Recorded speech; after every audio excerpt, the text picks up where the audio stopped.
Yo, c'est Vega et bienvenue pour la review du chapitre 6 de Boruto To Blue Vortex. Et je dis oui. Bah de toute façon c'est écrit sûrement dans la miniature, ce sera sûrement oui. Enfin, au bout de 6 chapitres, on a un chapitre potable. Certes pas exceptionnel, mais il est bien. Il y a du contexte, il y a du contenu, il y a de l'enjeu qui s'installe, il y a de la tension, il se passe des trucs, etc. Bon, on va pas se mentir, le teaser officiel de la page Naruto qui était Boruto Mitsuki qui nous teasait le combat, en fait c'est pour nous teaser que ça allait teaser leur combat du prochain chapitre au chapitre 7. S'il n'y a pas une pause entre deux. Après pourquoi pas, moi je dis c'était bien amené, il y a eu quelques petites 2-3 patates, ça a été résolu en vite fait et finalement Mitsuki avait suivi Boruto. Mais bref, du coup, parlons un peu de ce chapitre qui s'appelle 3 ans. Tout simplement 3 ans. Même si du coup, en 3 ans, bah on n'a pas appris grand chose dans ce chapitre en termes de contexte finalement. À part que Shikamaru n'est pas le 8e Hokage, comme on voulait nous le suggérer depuis le début. Tout le monde l'appelle le 8e. Il est considéré comme tel, comme le 8e Hokage, même par Boruto. Il dit, Monsieur Shikamaru, vous avez pris la place de mon père, etc.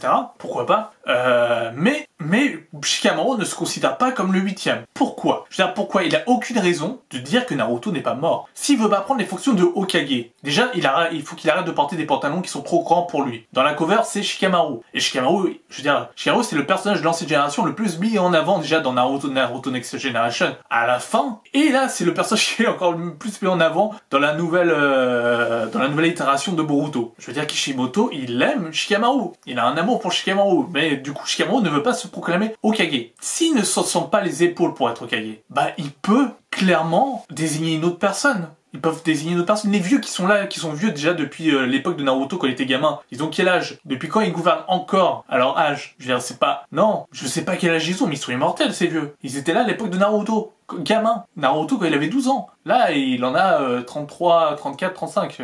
Je sais pas quel âge il a, vu que le temps où il est ne compte pas.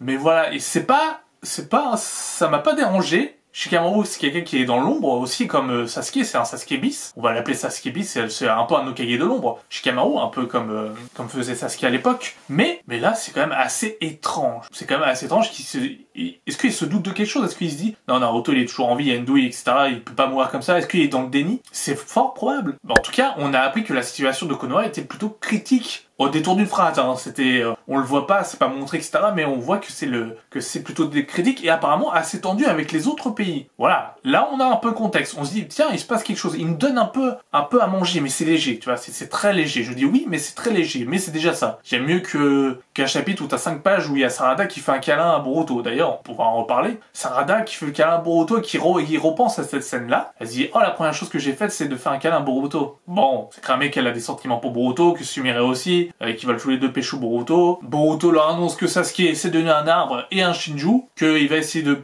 buter je sais pas qui, mais en tout cas il y aura des cibles. Mais ce qui m'intéresse le plus, c'est Ada. Est-ce que dans Naruto, vous le dites en commentaire, hein, parce que ça se trouve je me trompe, littéralement je me trompe complètement.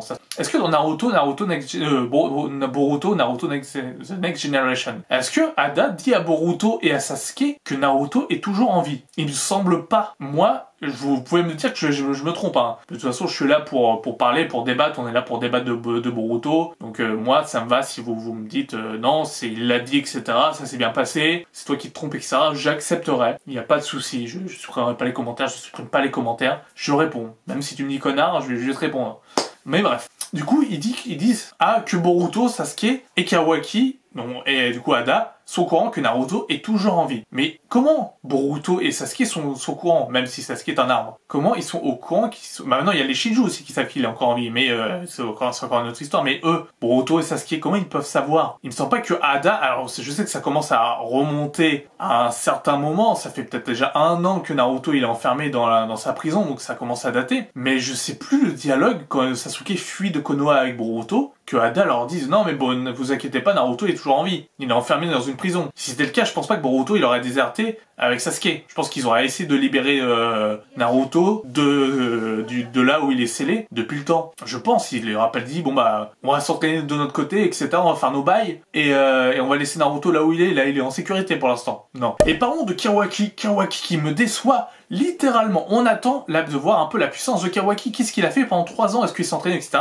Il s'est fait one-shot par Mitsuki. Il s'est fait endormir par Mitsuki. on en parle. Mitsuki qui est censé être du coup le plus faible de l'équipe 7. Enfin le plus faible. Avec le mode ermite, ça promet, il est quand même puissant Mitsuki. Mais si Mitsuki défonce Kawaki et que Boruto défonce Mitsuki après, dans le chapitre 7, ça voudrait dire que Kawaki il est largement en dessous de Boruto. Il aurait même pas été capable de sentir une attaque venir de Mitsuki pour le mettre HS. Et là, je dirais, putain, mais Kawaki, qu'est-ce que t'as foutu pendant 3 ans? Je veux dire, t'étais là pour essayer de retrouver Boruto et de le buter. Et même pourquoi tu dis pas à Ada où il est, Boruto? Je sais que Ada, elle a fait une promesse qu'elle ne dirait rien à propos de Boruto à Kawaki, mais apparemment, voilà, et Kawaki est forcément vénère que d'apprendre qu'un Shinju veut buter Naruto. Et il lui dit, mais non, attends, là où il est, là mon gars, il pourra pas le buter. Kawaki devient de plus en plus un psychopathe, mais un psychopathe plutôt faible, parce qu'il va devenir comme Code, ça serait dommage. Le traitement de Kawaki est assez bizarre depuis cette post-ellipse, qui pourrait être vachement intéressant, mais il est quand même assez étrange, et c'est assez dommage d'avoir un traitement de Kawaki de la sorte. Mais bon, on verra où ça nous mène. Point important, c'est Shikamaru. Shikamaru a fait le taf pendant tout le chapitre. Il commence à se douter depuis la conversation d'Amado. Bon, il leur a fallu 3 ans quand même, mais depuis qu'Amado lui dit mes souvenirs sont falsifiés, il va voir Ino. Enfin, il va voir Ino. Il fait venir Ino. Ils se parlent par télépathie parce qu'ils veulent que personne ne capte leur conversation. Et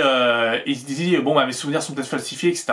Donc il contacte Boruto pour dire que la même chose. Est-ce que t'es Boruto Uzumaki? Est-ce que du coup Kawaki depuis le début ça expliquerait tout et le meurtrier de Naruto? Donc voilà, il y a pas mal de choses intéressantes de la part de Shikamaru. Le chapitre est vraiment intéressant. Je pinaille sur des détails à la con, mais c'est vachement intéressant. Et à la fin, le fait que Mitsuki ait placé un traceur sur Boruto, que Boruto l'ait su, et que du coup il dit bon attends j'ai un truc à terminer, et que du coup Mitsuki arrive en mode ermite pour défoncer Boruto, et Boruto dit bon désolé Mitsuki, je vais devoir te faire du mal, un peu de mal, ça va faire un peu mal. C'est vraiment très classe. Le chapitre en soi est vraiment intéressant. Il est intéressant. Il y a des pinailleries, il y a des trucs qui sont tu fais non, ça marche pas.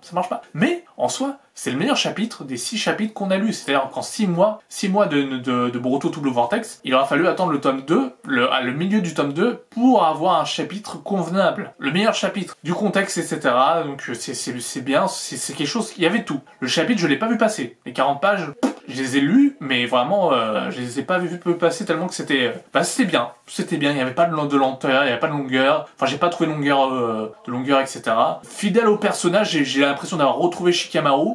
On avait un Goku dans DBS con, on a eu un Shikamaru sûrement pendant l'ellipse des 3 ans un peu con, et là j'ai l'impression de retrouver le Shikamaru qui est intelligent, stratège, etc., qui est moins con, qui prévoit ses coups, qui se pose des questions, etc., qui va aider sur Boruto. Le petit point négatif, c'est qu'on a toujours pas vu Momoshiki. On sait pas si Momoshiki est devenu un allié de Boruto ou un ennemi. Et le deuxième point négatif, c'est la prophétie de Momoshiki, où il disait que ses yeux bleus un jour allaient tout le faire perdre, allaient perdre tout. Ok, il a perdu Sasuke, mais il est pas mort. Il a perdu Naruto, mais il est pas mort, et ils sont scellés. La technique préférée de Kishimoto de sceller les personnages. Il a Shikamaru comme allié, enfin comme potentiel allié. Il a Ada comme potentiel allié. Il a eu Sasuke, il a Sumire, il a Sarada, il a Kashin Kojin.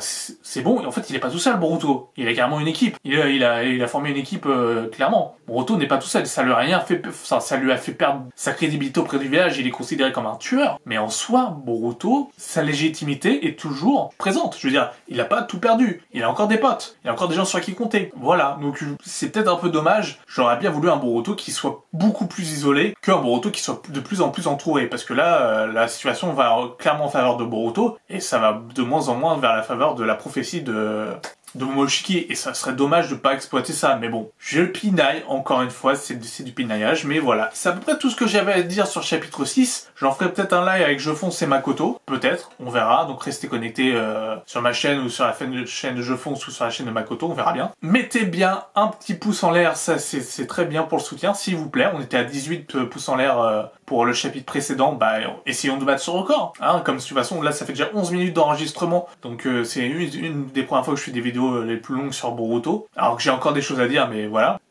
N'hésitez pas à commenter et à me dire votre ressenti sur le chapitre 6. Même, dites-moi ce que vous en avez pensé. Voilà, dites-moi ce que vous en avez pensé, et dites-moi ce que vous avez, si vous aimez Shikamaru aussi. Voilà, ça va être ma question. Question YouTube. Aimez-vous Shikamaru? Est-ce que vous voulez que Shikamaru devienne officiellement le 8ème? C'est-à-dire qu'il il s'est sa tronche dans le mur. En même temps, au bout de 3 ans, je pense qu'il est légitime à devenir le 8ème Hokage. Hein. C'est pas comme Danzo qui a fait 2 semaines d'intérim. Clairement pas. Donc là, c'est assez intéressant. Donc voilà, sur ce, portez-vous bien, je vous dis à une prochaine. Ciao, ciao!